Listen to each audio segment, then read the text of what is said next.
কেরিয়ারে দারুণ সময় যাচ্ছে জাতীয় দলের লেগ স্পিনার অলরাউন্ডার রিশাদ হোসেনের। গত 6 মাসে পুরোই বদলে গেছে তার কেরিয়ারের মানচিত্র। বাংলাদেশের টি-20 দলে নিজেকে অন্যভাবে চেনাচ্ছেন রিশাদ। যুক্তরাষ্ট্র এবং ওয়েস্ট ইন্ডিজে বসা টি-20 বিশ্বকাপে দুর্দান্ত খেলেছেন। বিশ্বকাপের পর বিরতি পাওয়া 21 বছর বয়সী লেগ স্পিনার দিলেন আরেক সুসংবাদ, বিয়ের পিঁড়িতে বসেছেন রিশাদ হোসেন।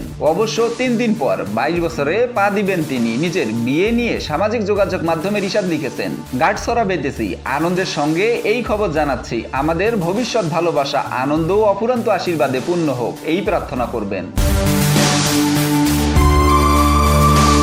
বাংলাদেশের ক্রিকেটে একজন লেগ স্পিনারের অভাব ছিল দীর্ঘদিনের। সাম্প্রতিক সময়ে রিশাদ যেন হয়ে এসেছেন আশার আলো হিসেবে। টাইগারদের হয়ে দুর্দান্ত পারফর্ম করেছেন। সদ্য সমাপ্ত বিশ্বকাপে 7 ম্যাচে শিকার করেছেন 14 উইকেট। ছিলেন টুর্নামেন্টের সর্বোচ্চ উইকেট শিকারীর তালিকায়। চলতি বছর দারুণ ফর্মে আছেন তিনি। টি-20 ফরম্যাটে 23 উইকেট শিকার করে এখন পর্যন্ত যৌথভাবে সর্বোচ্চ উইকেট শিকারী নীলফামারীর এই লেগ স্পিনার।